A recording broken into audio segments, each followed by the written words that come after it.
Hi friends, ನಾನು ನಿಮ್ಮ ವೀರೇಶ್ ಗೌಡ.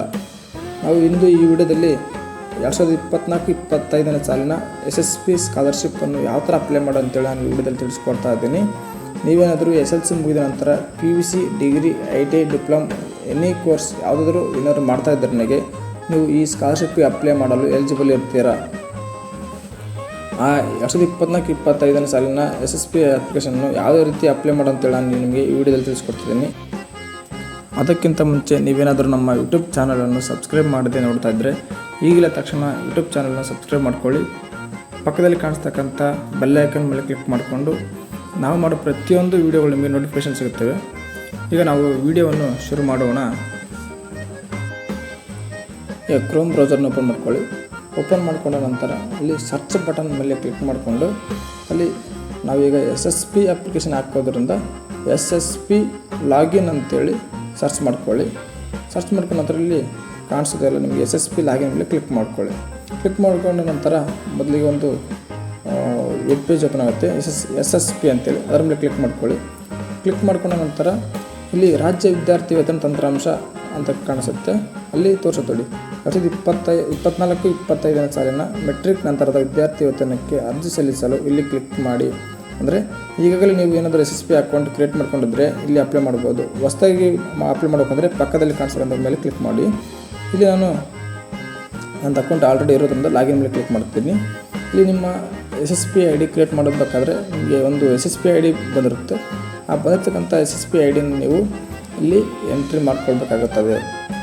ಈ ನಿಮಗೆ ಬಂದಿರ್ತಕ್ಕಂಥ SSP ID ಸರಿಯಾದ ರೀತಿಯಲ್ಲಿ ಎಂಟ್ರಿ ಮಾಡಿಕೊಂಡು ನಂತರ ಕೆಳಗಡೆ ಪಾಸ್ವರ್ಡ್ ಕೇಳುತ್ತೆ. ಅಂದರೆ ನೀವು ಅಕೌಂಟ್ ಕ್ರಿಯೇಟ್ ಮಾಡ್ಕೊಳ್ಬೇಕಾದ್ರೆ SSP ID ಮತ್ತು ಪಾಸ್ವರ್ಡನ್ನು ಕೊಟ್ಟಿರ್ತಾರೆ.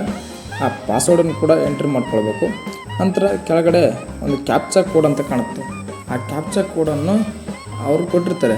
ಅದು ಕ್ಯಾಪ್ಚಾ ಕೋಡ್ ಯಾವ ಥರ ಇರುತ್ತೋ ಅದೇ ಥರ ಕ್ಯಾಪಿಟಲ್ ಇರ್ಬೋದು, ಸ್ಮಾಲ್ ಇರ್ಬೋದು, ನಂಬರ್ ಇರ್ಬೋದು, ಏನೇ ಸಿಂಬಲ್ ಬೇಕಾದ್ರೆ ಇರ್ಬೋದು. ಅದನ್ನು ನೋಡಿಕೊಂಡು ಆ ಕ್ಯಾಪ್ಚಾ ಕೋಡನ್ನು ಎಂಟ್ರಿ ಮಾಡ್ಕೊಳ್ಳಿ. ಮಾಡ್ಕೊಂಡ ನಂತರ ಕೆಳಗಡೆ ಸ್ಟೂಡೆಂಟ್ ಲಾಗಿನ್ ಅಂತ ಬರುತ್ತೆ, ಅದನ್ನ ಕ್ಲಿಕ್ ಮಾಡ್ಕೊಳ್ಳಿ. ಕ್ಲಿಕ್ ಮಾಡ್ಕೊಂಡ ನಂತರ please submit the application for 2024-25 ಅಂತ ಕೇಳುತ್ತೆ. ಓಕೆ ಕೊಟ್ಕೊಳ್ಳಿ. ಓಕೆ ಕೊಟ್ಟ ನಂತರ ಇಲ್ಲಿ ಕೆಲವು ಆಪ್ಷನ್ಗಳು ತೋರಿಸುತ್ತೆ. ಅಂದರೆ ನಾವು ಯಾವ ಥರ ಅಪ್ಲೈ ಮಾಡ್ತೀವಲ್ಲ ಅವು ಕೆಲವೊಂದು ಆಪ್ಷನ್ಗಳು ತೋರಿಸುತ್ತೆ. ಒಂದನೇದು ಹೋಮ್ ಅಂತ ತೋರಿಸುತ್ತೆ, ಅಂದರೆ ನಮ್ಮ ಹೋಮ್ ಪೇಜ್ ಓಪನ್ ಆಗುತ್ತೆ. ನಂತರ ಅಪ್ಲೈ ಫಾರ್ ಪೋಸ್ಟ್ ಸ್ಕಾಲರ್ಶಿಪ್ ಅಂತ ಕೇಳುತ್ತೆ. ನಂತರ add parents details, print acknowledgement, EKYC, year wise student details ಮತ್ತು ಚೆಕ್ NPC ಅಂದರೆ ನಿಮ್ಮ ಆಧಾರ್ ಕಾರ್ಡ್ಗೆ ಯಾವ ಬ್ಯಾಂಕ್ ಲಿಂಕ್ ಆಗಿರುತ್ತೋ ಅದನ್ನು ಇಲ್ಲಿ ತೋರಿಸುತ್ತೆ. ಅದನ್ನು ಚೆಕ್ ಮಾಡ್ಕೊಳ್ಬೋದು. ಅಂದರೆ ನಿಮ್ಮ ಆಧಾರ್ ಕಾರ್ಡ್ಗೆ ಯಾವ ಬ್ಯಾಂಕ್ ಅಕೌಂಟ್ ಲಿಂಕ್ ಆಗಿದೆ ಅಂತೇಳಿ ಚೆಕ್ ಮಾಡ್ಕೊಳ್ಬೋದು. ನಂತರ ಇಲ್ಲಿ ಪ್ರೊಫೈಲ್ ಅಂದರೆ ನಿಮ್ಮ ಎಲ್ಲ ಡೀಟೇಲ್ಸನ್ನು ಹೊಂದಿರುತ್ತದೆ. ಈಗ ನಾನು ಯಾವ ಥರ ಸ್ಟೆಪ್ ಬೈ ಸ್ಟೆಪ್ ಅಪ್ಲೈ ಮಾಡಿ ಅಂತೇಳಿ ತಿಳಿಸ್ಕೊಡ್ತಾ ಇದ್ದೀನಿ. ಮೊದಲಿಗೆ ಇಲ್ಲಿ apply for post matric scholarship ಮೇಲೆ ಕ್ಲಿಕ್ ಮಾಡಿ. ಕ್ಲಿಕ್ ಮಾಡಿದ ನಂತರ ನಿಮಗೆ ಕೆಲವೊಂದು ಸ್ಟೆಪ್ಗಳು ತೋರಿಸುತ್ತೆ. ಇಲ್ಲಿ ಅಂದರೆ 5 ಸ್ಟೆಪ್ಗಳಿದ್ದಾವೆ. ಆ 5 ಸ್ಟೆಪ್ಪನ್ನು ಒಂದೊಂದಾಗಿ ನಿಮಗೆ ತಿಳಿಸ್ಕೊಡ್ತಾ ಹೋಗ್ತೀನಿ. ಇಲ್ಲಿ ಕೆಳಗಡೆ ನೋಡ್ಕೊಳ್ಳಿ, ನಿಮಗೆ ಸ್ಟೆಪ್ ತೋರಿಸುತ್ತೆ. ಅಂದರೆ 5 ಸ್ಟೆಪ್ ಇದ್ದಾವೆ. ಅದರಲ್ಲಿ 1ನೇ ಸ್ಟೆಪ್ಪು, 2ನೇ ಸ್ಟೆಪ್ಪು ಮತ್ತು 3ನೇ ಸ್ಟೆಪ್ಪು, ಕೆಳಗಡೆ ಹಂಗೆ 4, 5 ಟೋಟಲ್ 5 ಸ್ಟೆಪ್ ಇದ್ದಾವೆ. ಅಂದರೆ 5 ಹಂತಗಳಿದ್ದಾವೆ. ಈ ನಾವು 5 ಹಂತಗಳನ್ನು ನಾವು ಕಂಪ್ಲೀಟಾಗಿ ಅಪ್ಲೈ ಮಾಡಬೇಕಾಗುತ್ತೆ. ಮೊದಲಿಗೆ 1ನೇ ಸ್ಟೆಪ್ ಯಾವ ಥರ ಅಪ್ಲೈ ಮಾಡೋದು ಅಂತ ಹೇಳ್ಕೊಡ್ತೀನಿ. ಈಗ ಇಲ್ಲಿ 1ನೇ ಸ್ಟೆಪ್ ಮೇಲೆ ಕ್ಲಿಕ್ ಮಾಡಿದ್ರೆ ನಮ್ಮ SLC ಡೀಟೇಲ್ಸನ್ನು ಕೇಳುತ್ತೆ. SLC ಡೀಟೇಲ್ಸ್ ಎಲ್ಲ ಕೇಳಿದ ನಂತರ ಇಲ್ಲಿ ನಾವು SLC, CBSE, ICSE ಅಂತ ಕೇಳುತ್ತೆ. ಅಂದರೆ ನಾವು SLCಯನ್ನು ನಮ್ಮ ಸ್ಟೇಟ್ ಬೋರ್ಡಲ್ಲಿ ಅಥವಾ ಸೆಂಟ್ರಲ್ ಬೋರ್ಡಲ್ಲಿ ಅಥವಾ ಇಂಟಿಗ್ರೇಟೆಡ್ ಸ್ಕೂಲ್ ಅಲ್ಲಿ ಕೇಳುತ್ತೆ. ಅಂದರೆ ICSE ನಾವು ಯಾವ ಸ್ಕೂಲಲ್ಲಿ ಓದಿರ್ತೀವೋ ಸೆಲೆಕ್ಟ್ ಮಾಡಿಕೊಂಡು ನಮಗೆ ಕೊಟ್ಟಿರ್ತಕ್ಕಂಥ SLC ರಿಜಿಸ್ಟರ್ ನಂಬರ್ ಅಂದರೆ ಆಲ್ ಟಿಕೆಟ್ ನಂಬರ್ ಎಂಟ್ರಿ ಮಾಡಿ ಚೆಕ್ ಡೀಟೇಲ್ಸ್ ಮೇಲೆ ಕ್ಲಿಕ್ ಮಾಡಿದ್ರೆ ನಮ್ಮ ಡೀಟೇಲ್ಸ್ ತೋರಿಸುತ್ತೆ. ನಂತರ ಪ್ರಮಾಣ ಪತ್ರದ ವಿವರಗಳಂದರೆ ನಮ್ಮ ಕ್ಯಾಸ್ಟ್ ಇನ್ಕಮ್, ನಮ್ಮದು ಯಾವ ಧರ್ಮ ಮತ್ತು ಯಾವ ಕೆಟಗರಿ ಸೇರಿದೆ ಅಂತೇಳಿ ಸೆಲೆಕ್ಟ್ ಮಾಡ್ಕೊಳ್ಬೇಕು. ಸೆಲೆಕ್ಟ್ ಮಾಡ್ಕೊಂಡ ನಂತರ ಆಡಿ ನಂಬರ್ ಕೇಳುತ್ತೆ. ಅಂದರೆ ನಿಮ್ಮ ಕ್ಯಾಸ್ಟ್ ಇನ್ಕಮ್ ನಂಬರ್ ಕೇಳುತ್ತೆ. ಆ ನಂಬರ್ನ ಎಂಟ್ರಿ ಮಾಡ್ಕೊಳ್ಳಿ. ನಂತರ ನಿಮ್ಮ ಕ್ಯಾಸ್ಟ್ ಇನ್ಕಮಲ್ಲಿ ನೇಮ್ ಮತ್ತು ಇನ್ಕಮ್ ಅಂದರೆ ಆದಾಯ ಎಷ್ಟು ಇರುತ್ತೋ ಅದೆಲ್ಲ ತೋರಿಸುತ್ತೆ. ನಂತರ ಕೆಳಗಡೆ ಬಂದ್ರೆ ನೀವು ಅಂಗವಿಕಲರೇ ಅಂತ ಕೇಳುತ್ತೆ. ಅಂದರೆ ಪರ್ಸನ್ ವಿತ್ ಡಿಸಬಿಲಿಟಿ ಅಂತ ಕೇಳುತ್ತೆ. ಎಸ್ ಇದ್ರೆ ಎಸ್ ಅಂತ ಕೊಡಿ, ನೋ ಇದ್ರೆ ನೋ ಅಂತ ಕೊಡಿ. ನಾನಿಲ್ಲಿ ನೋ ಅಂತ ಕೊಟ್ಟಿದ್ದೀನಿ. ನಂತರ ಕೆಳಗಡೆ ನಿಮ್ಮ ವೈಯಕ್ತಿಕ ವಿವರಗಳನ್ನು ನಮೂದಿಸಿ. ಅಂದರೆ ಎಂಟರ್ ಯುವರ್ ಪರ್ಸ್ನಲ್ ಡೀಟೇಲ್ಸ್ ಅಂದರೆ ನಿಮ್ಮ address, mobile number, email ID, ಮತ್ತು ಪ್ರತಿಯೊಂದು ಇರ್ಬೋದು. ಅಂದರೆ ನಿಮ್ಮ ಪರ್ಸ್ನಲ್ ಡೀಟೇಲ್ಸ್ ಎಲ್ಲ ಇಲ್ಲಿ ಎಂಟ್ರಿ ಮಾಡ್ಕೊಳ್ಳೋ ಅಂತ ಕೇಳುತ್ತೆ. ನಂತರ ಕೆಳಗಡೆ ನೀವು ಕರ್ನಾಟಕ ರಾಜ್ಯದ ನಿವಾಸಿ ಅಂತ ಕೇಳುತ್ತೆ, ಅಂದರೆ ನೀವು ಕರ್ನಾಟಕದಲ್ಲಿ ವಾಸ ಮಾಡ್ತೀರ ಅಂತ ಕೇಳುತ್ತೆ. ಎಸ್ ಅಂತ ಕೊಟ್ಕೊಳ್ಳಿ. ನಂತರ ಮೇಲ್ಗಡೆ ಸ್ಕ್ರೋಲ್ ಮಾಡಿಕೊಂಡು ಅಲ್ಲಿ ಗ್ರೀನ್ ಕಲರ್ ಒಂದು ಬಾಕ್ಸಲ್ಲಿ ನೆಕ್ಸ್ಟ್ ಅಂತ ಕೇಳುತ್ತೆ.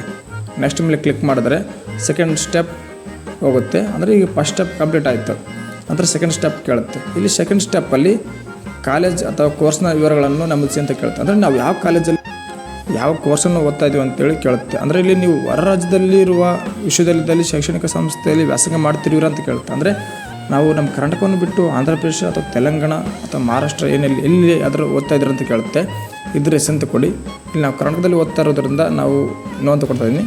ಇಲ್ಲಿ CBSE, ICSE ಮತ್ತು IGCS ಅಲ್ಲಿ ಮತ್ತು SLC ಅಥವಾ PUC 11, 12ನೇ ಕ್ಲಾಸ್ ಏನಾದ್ರು ಓದ್ತಾ ಇದ್ದೀರ ಅಂತ ಕೇಳುತ್ತೆ.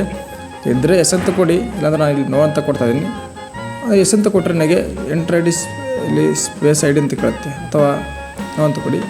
ಇಲ್ಲಿ ಫಸ್ಟ್ PUC ಸೆಕೆಂಡ್ PUC ಎಲ್ಲ ಕೇಳುತ್ತೆ. ನಂತರ ಇಲ್ಲಿ ನಿಮ್ಮ ಬಳಿ ವಿಶ್ವವಿದ್ಯಾಲಯ ಮಂಡಳಿ ಅಥವಾ ನೋಂದಣಿ ಸಂಖ್ಯೆ ಅಂತ ಕೇಳುತ್ತೆ. ಇಲ್ಲಿ ನಿಮ್ಮ ಕೇಳಿದ ನಂತರ ಕೆಳಗಡೆ ನಿಮ್ಮ ಯೂನಿವರ್ಸಿಟಿ, ಅಂದರೆ ನಿಮ್ಮ ಕಾಲೇಜು ಯಾವ ಯೂನಿವರ್ಸಿಟಿ ಅಂಡರಲ್ಲಿ ಬರುತ್ತೆ ಅಂತೇಳಿ ಕೇಳುತ್ತೆ.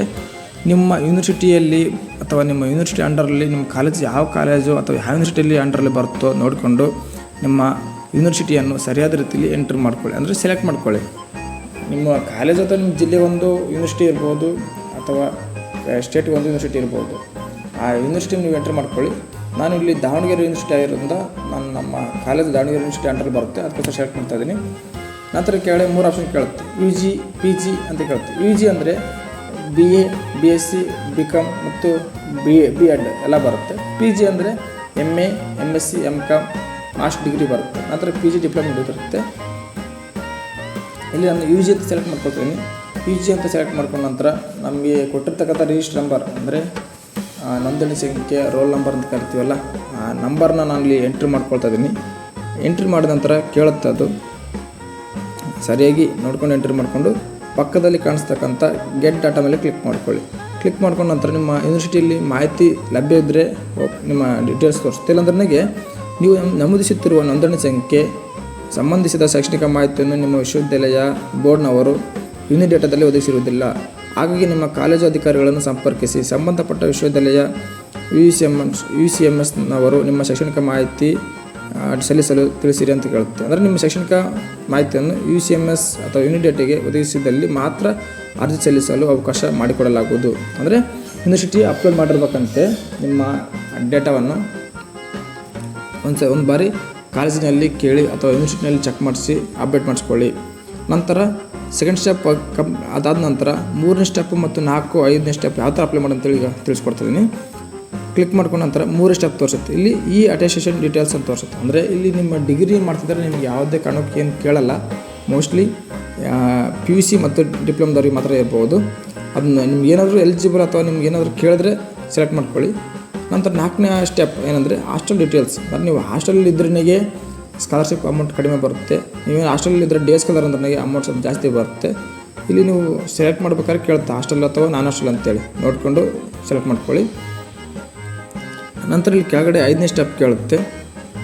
5ನೇ ಸ್ಟೆಪ್ ಏನಂದರೆ ಪೂರ್ವ ವೀಕ್ಷಣೆ ಮತ್ತು ಅಂತಿಮ ಸಲ್ಲಿಕೆ ಅಂತೇಳಿ ಕೇಳುತ್ತೆ. ಅಂದರೆ ನೀವೇನಾದರೂ ಸಬ್ಮಿಟ್ ಮಾಡಿರ್ತಕ್ಕಂಥ ಮಾಹಿತಿ ಸರಿಯಾಗಿದೆಯೋ ಚೆಕ್ ಮಾಡ್ಕೊಳ್ಳಿ ಒಂದು ಬಾರಿ ಅಂತೇಳಿ ಒಂದು ಡೀಟೇಲ್ಸ್ ಆಗಿ ತೋರಿಸುತ್ತೆ.